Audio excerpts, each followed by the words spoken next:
An-Shu, how are you? Hey, am I Hey, on?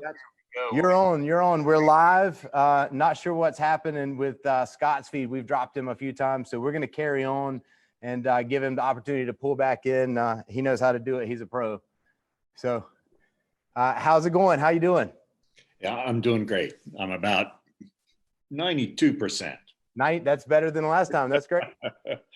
So Yeah. can you tell folks what happened? A lot of us saw the video and we got a short explanation, but some big events happened last week.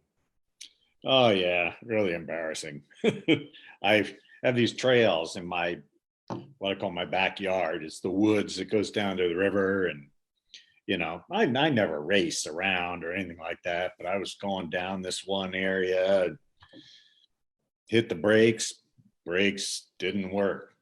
And I was just picking up speed, and I knew I'd have to turn left to avoid a bunch of trees, and turned left and went airborne and crashed down.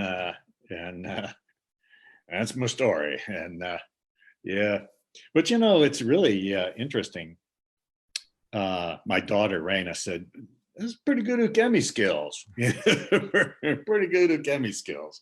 71 years old and you crash your bike and you didn't break a rib or break your back or knock yourself unconscious. And, I think that really, we can joke around about it, but, a lot of people over the years have told me, they said, well, the time they've really used their ninja training for actual application was a bike wreck or a car wreck or sliding down a hill on an icy stair step, and the ukemi was there.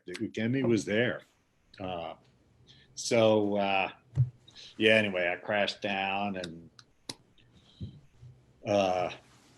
detached my lung, and so I had to be in the hospital for several days. How many days were you in the hospital? 4 days. And these days, they check you in the hospital and check you out right away for gunshot wounds and broken legs. Yeah, but for 4 days, that's pretty serious. Yeah. You detached it. Did the lung itself pull from the fascia on the inside of the rib cage? Is that? I think that's what happened, because I just couldn't get my breath. So Rumiko drove me to a emergency room and got a guy, and he jammed a tube in between my ribs and kind of pulled that air out to expand the lung. And that was great. That was great. Tension pneumothorax then is the name of that injury, right? That's right. That's a very, very serious injury. That's a commonly seen battlefield injury. The IFAC kits, the individualized first aid kits that soldiers carry, a lot of times have these chest decompression needles. And everybody that I've ever trained with look at those things in horror at the possibility of having to use one. Now, from your perspective, how comfortable or uncomfortable was that quite large needle going in? Don't think I want to do that again. Yeah. Man, that's something there. And yeah, I was okay. I think you're about done. Oh no, got a little more to go. Yeah, so that's something I'll remember. I'm tough. I can take it, and it will help me live for many more years. So yeah, but anyway, isn't that crazy? We had to cancel the festival because everybody was. I wasn't going to cancel it, but everybody was telling me, God, you're in the hospital, and it's just not fair to people. And so, okay, we'll cancel the festival and reschedule it for December. So everybody ready for December? Yeah. What part of December are you thinking? 5th and 6th. 5th and 6th, December 5th and 6th. I'll mark it on the calendar now. Yeah. And hopefully, we'll be a little bit beyond the COVID, and people might feel more comfortable teaming up with a friend to do some training. You can watch it on Zoom. We'll have some people may want to come in, so we'll have a in-person thing that we have to limit how many people can come into the dojo, but maybe that limitation will be a little lighter by December. We don't know. We don't know. You know, I What's think. the dojo? What's the dojo been like since COVID has happened and you guys have been able to come back? How are you guys? How are your students? What are you doing to face the training with the COVID scenario? Well, to tell you the truth, about the only thing different is we're limiting the number of people who can come into a class. So it's limited to 18. That's 2 tatami per person. And that was just a recommendation by the state of Ohio. Um, some people, not many, wear masks. You know, we wear a mask if we teach, but then when we step back more than 6 feet away, take the mask off so people can hear us. We say, you know, if you'd like to train with somebody else and you feel comfortable, you can go on this side of the room. And if you otherwise you're going to work on your own, you go to this side of the room, and everybody chooses to train. I'm kind of delighted, really, that people have that much confidence in us, and we have a time between the sections of classes where we wipe everything down, and we've closed off the dressing rooms, and you know, we've done a few things like that. But so far, people are pretty confident. Our numbers are way down, way down. So anybody who's not confident and not comfortable, Just not coming in. just not coming in. How you do? How are you doing? You haven't actually started yet, have you? No, we just got the word from the state that we can officially open up, and so next week on Monday will be our first set of days coming in, and we're seeing the similar thing. We've got folks that seem like they're excited to come in, and I think the people that are still sort of hesitant have already decided not to. But I tell you what has been so impressive to us, and what I've been so grateful for, is the breadth of technique and material that we have in To-Shin-Do, from in close, moving and grooving and wrestling and grappling, to way out 6-foot stick stabs and spears and things like that. And the classical weapons and the stuff that we can do outdoors and stuff that we could do in the parking lot has kept us training all throughout the pandemic. We've been meeting out in the parking lot and having special get-togethers. We have a little piece of property, a town over, and we'll go out and get in the woods out there and do some stuff. So we haven't really stopped training. We just have sort of stopped training in the dojo, but the dojo is ready for everybody to come back in. Oh yeah, no, it's really great. We feel so good, and the people have enjoyed that classical weapon training. They have, and again, the great thing that I feel with taijutsu that's easy to translate is that it influences your unarmed movement and your weapons movement. They all work together. They quality of movement is quality of movement. So whether I'm generating power with a stick or with a fist, it works the same. You know, I think that's really so important for people to bear in mind. You know, there are seasons to training.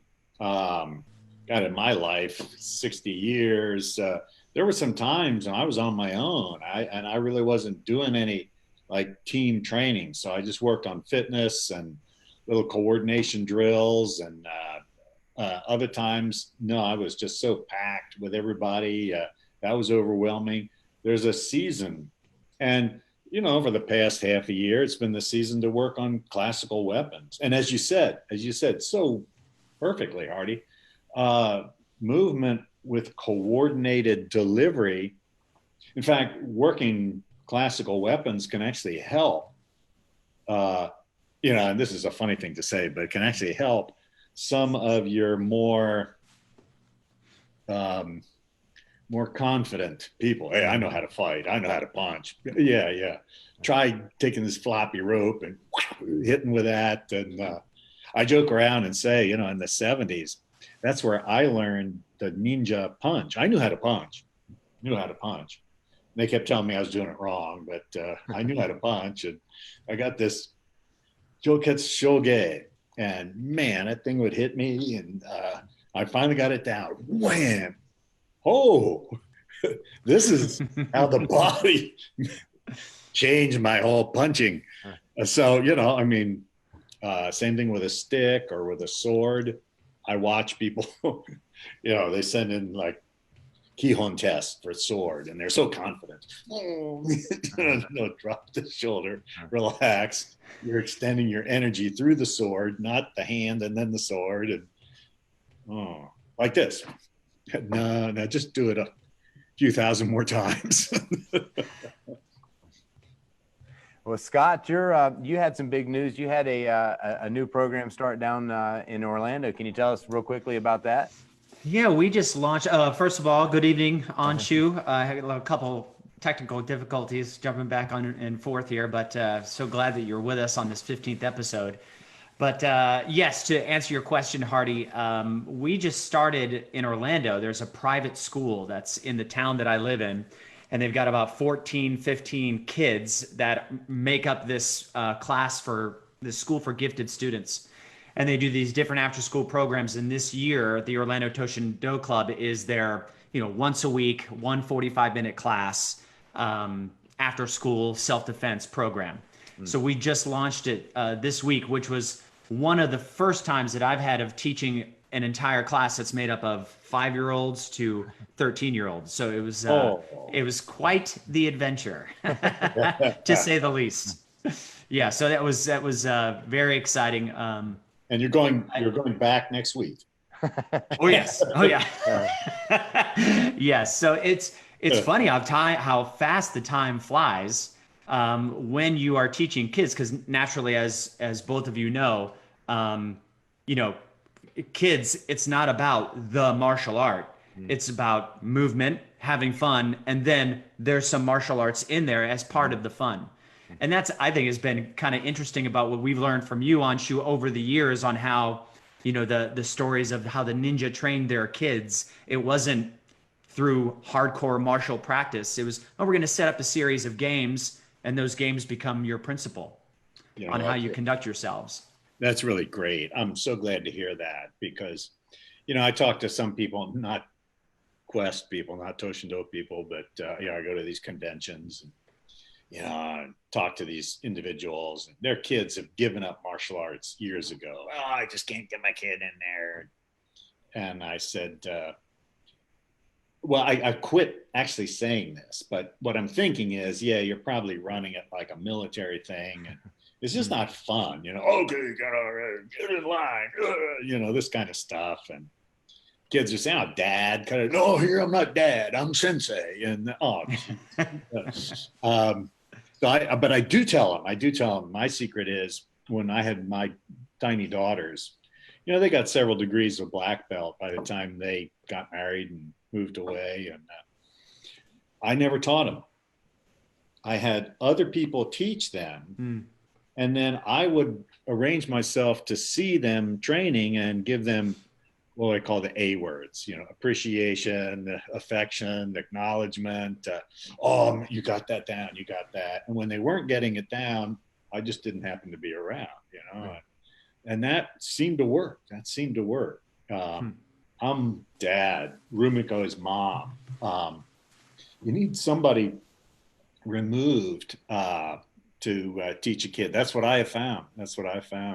So I tease my daughters, they say, well, there are no quest centers around for our kids to learn. And I said, well, you could teach them.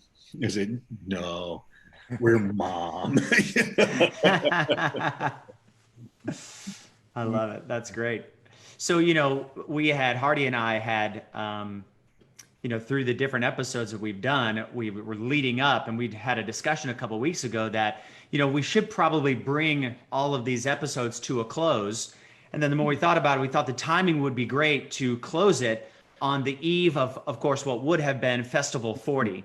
And we wanted to revolve the show not only around you and the experiences you've had bringing, this art from Japan to the United States and beyond, but we wanted to revolve it around some of the historical moments from your perspective on festivals of days past. This would have been the eve of Festival 40. Can you remember or describe what it was like when you kind of started formulating what it would be like to have a gathering like this and start really kind of displaying what you were learning to the Western world? Well, when we had our first festival, it was like 1981, and no internet. no email, no nothing, So we put a little teeny ad in Black Belt magazine. I mean, a little tiny ad. Now at the same time, I was on the cover of Black Belt magazine, and I think my first book had come out, and just the lid went off. I mean, that thing sold like crazy. So people knew who I was. Some people did. Little tiny ad, and we'll see who comes. We planned this camp, and so, well, maybe we get 30, 40 people, and 150 people showed up.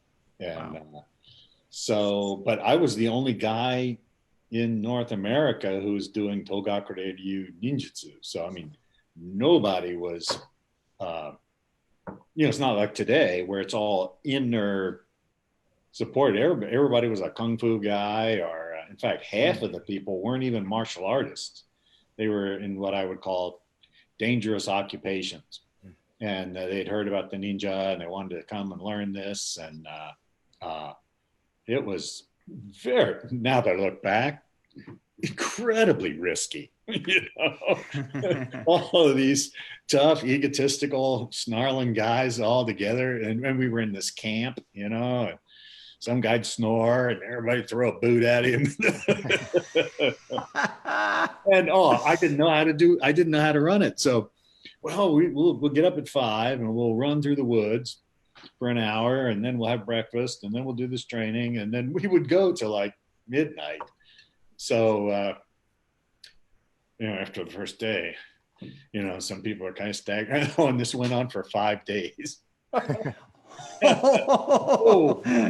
We had injuries like crazy. People just staggering, trying to do a shoulder roll and smashing their shoulders. It was just awful. It was awful, but exciting, really exciting. And so that's how we got started.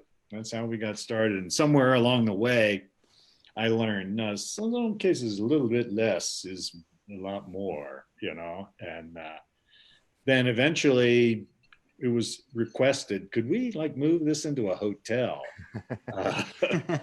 The camp got a little old after a while, as the people got older. Well, think about it, people who came to Festival 1, maybe 25 years old, 65 years old now, So we started with that. I didn't even have kids then. So there's Rumi and me. Then there's my kids' generation of people. Now my kids have kids. So now that's 3 generations of people. And, of course, this year is crazy. So we had to try to do something with the festival. And, somebody said to me, well, you're in that bike crash and we can always put it off, but it's a good thing it wasn't a skydiving accident. So, got it. Do you have any standout memories from past festivals, from anything from the camps or the demonstrations, or the parties? There's legendary parties at festival. Yeah, it's amazing how much people would put up with. The other thing I think was wonderful, very wonderful, especially today, if I could say it, we as a nation have we're getting on each other's nerves. I don't know if it's the COVID and the lockdown, but I see us as kind of a divided nation now. And people are just losing their temper and patience, with the protesters or the counter protesters or the rioters. And all the years that we did a festival, everybody jumped in and just trained. So we had far right wing, military physicians training with far left wing desert eco warriors, and everybody was cool with it. I think that was one of the major things that was beautiful. Somehow, okay, there's the physical technique, and it's, as you guys know, and maybe some people watching this know, very unusual. It's not conventional martial arts. It's very unusual. So that takes a while to learn. And then there's the philosophy behind that. There are a lot of people who, I don't know, maybe looking for a tough guy thing, we're going to be tough guys. And, when you really look at what this ninjutsu was and developed as, I mean, we're talking about murder here. Murder. If you don't murder me, I'm murdering you. And that's the way life was in Japan in the 1500s. It was just crazy. And so the ninja developed this approach of maybe we can disappear. Maybe we can soften this kind of contention. And so now in the 21st century, or of course back in the 20th century, when we had these festivals, that became an important thing. We are so serious. We don't have to be serious. We don't have to act serious. We are so deadly. We don't have to act deadly.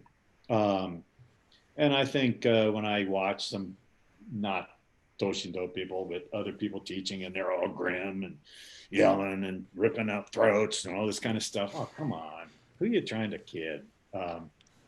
You and he, or you and them, are going to be going at it, and you're going to do your best, and you're not even going to remember the fight. And so let's work that in. Realistic mental idea. And then the third area was from the beginning, self-development. How can I be a more powerful, more insightful, more understanding individual? Like right from the beginning, when I was 30, when we did Festival 1, that was so important to me because I saw that as an answer to a lot of, what were the troubles in the 80s and certainly now and in the 2020s. Gotta be a little more patient. Got to breathe a little bit. Got to know we've got to know who is investing in getting us all fighting each other. That's kind of a controversial area. I'm not going to go into it, but there are people who delight in all this fighting and arguing and people being shot. I remember Kent State, end of the Vietnam War thing. 4 kids were shot. Oh God. Everything came to a screeching halt, and everything took a different. Now people are shot on the street, and it just goes right on. People are shot, killed. It just goes right on. So how can we, at that third level of seeing beyond the obvious problems, and start to realize, no, there's some individuals, there's some groups, there's some movements that maybe want us to be suckered in like that. And so I think that's an important part to this day of our ninja training.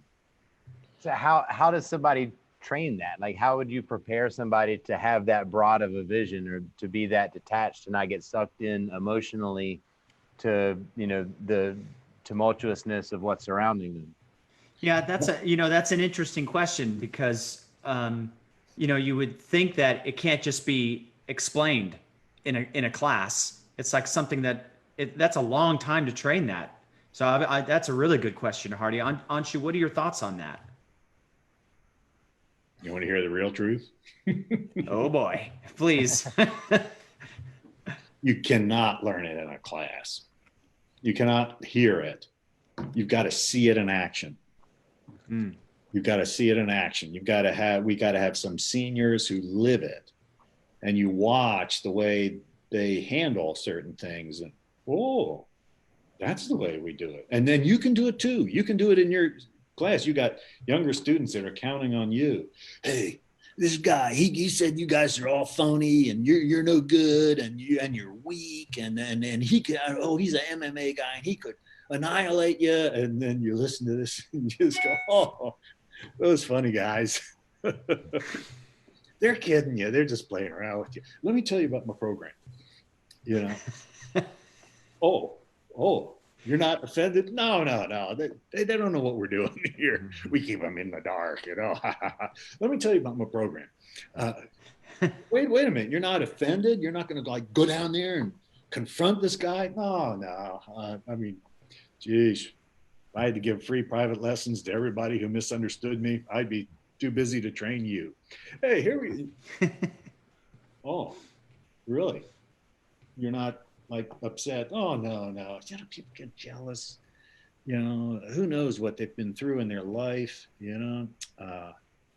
so we just got to make it kind of be easy on them. What do you say? Be easy. Oh, okay. Um, so I mean, you can act that out. We can demonstrate it for people. Now that means we have to. You and I and all the other, like To-Shin teachers, we have to be alert. We have to be aware of how easy it is to get pulled down into that him versus me kind of stuff that we are just inundated with in movies and like the Cobra Kai. I mean, I watch it, I enjoy it, but it's kind of a 80s thing. But oh man, when I'm a little uncomfortable with all of this crazy. Oh, they're the bad guys. No, we're the bad guys. They're the good guys. There it is, right there on all the movies that come out, and they have these extremes of behavior that do not do the ninja shift. No, people have to see it in action, and they have to be paying attention, and they have to believe in it. They have to believe in it. Again, the movies are going to have another impact on people, and somebody has a gun and they throw the gun down because the other one's unarmed, and they're going to fist fight. Are you kidding? The guy wants to murder you. Shoot him in the knee and get out of there. But it's just so funny. But it's very true. Don't you think so? I mean, that's a real question. Don't you think so? Yeah, but I just question, like, how do you trust in your perception enough to know that you're looking up to the right person? Now, we of course have the role models that we have in To-Shin-Do, and I consider myself very fortunate to have the seniors that I have to look up to. But to the uneducated sort of martial arts person who's they watch Cobra Kai, they want to join the good dojo, and they come in. How do they know that they're joining the right team? Like short of like lucky guess or intuition maybe is more heightened in some people than in others. And I don't know that that's a question we should be answering. Like, how do we teach people that aren't our students to recognize that we're the teachers? But it sort of is, right? It's a meta marketing idea. That's really true, isn't it? And that, I think, to a certain degree, people are going to see us training. It's very real. It's very real. We're not punching the air. Well, maybe for a little while now we're punching the air, but we're constantly using less energy to get more done. That's the hallmark of moving skill in our martial art. Just like anything else in life, a master racing car engine tuner upper, he goes out there, a little tweak, and it's perfect. Not a master. Oh man, he's going to rip the wheel off and do all this kind of stuff. A master chef just chops. They know that. Not a master, tongue comes out. They're hacking away. The same with martial arts. So maybe they can recognize, they see how real it is. I remember I had a friend that I went to high school with, and years later he brought his sons into our dojo, and they had trained in another martial art, and he was so amazed. Even as white belts, they were hitting targets. He said, oh man, we weren't allowed to hit targets in my other martial art. We had to just punch the air and move around by ourselves. And oh man, he signed up right away. So I think there's that. It's a realism of our martial art. And then I don't know how to answer the other half of that. The behavior, the gravitas, the seriousness interworked with a little bit of humor and lightness. We're real human beings.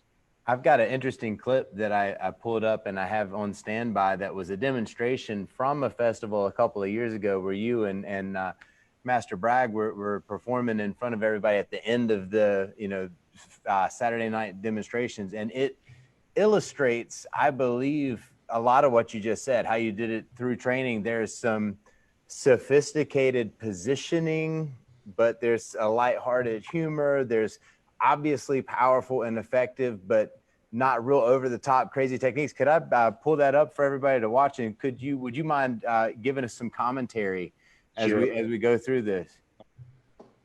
Oh, okay. So here's just a basic hand warding off. It doesn't look threatening. In fact, it almost looks appeasing. Oh, just didn't mean to get you upset.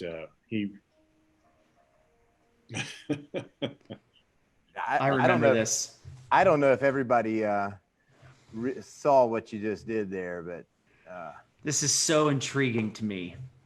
Yeah, talk us through this this arm lock escape that happens here. Well, I think one of the things that there's a ninja secret is the other guy expects resistance.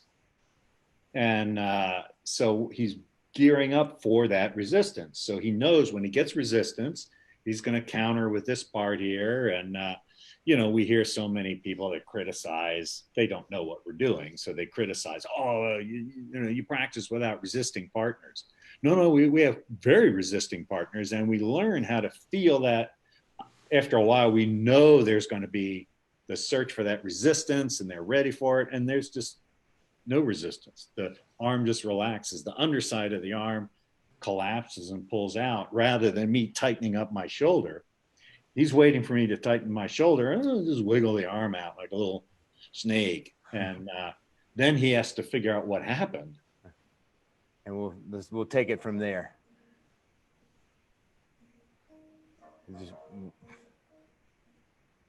And again, I don't know that everybody watching, if you're not a To-Shin practitioner, you saw the leg bar and attack and the subtle balance taken there up into another wrist lock, elbow lock. Scott looks like he's having fun. Well, there's a example of, one of the things that, I'm aware of, that with the popularity of it, like Brazilian Jiu-Jitsu and some of the judo things where people get each other locked up. And you can pop the arm or pop the shoulder. The problem is you too are lying on the ground on your back. And I saw a YouTube thing. I don't think it was set up.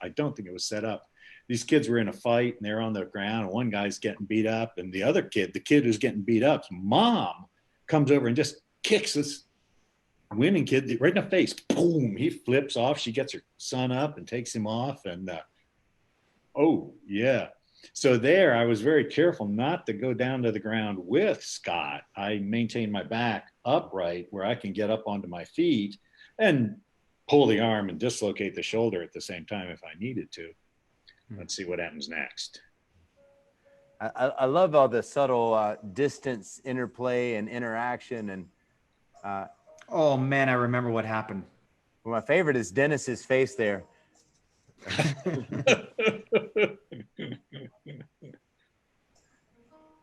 Another example of how you just sneak that arm out of there.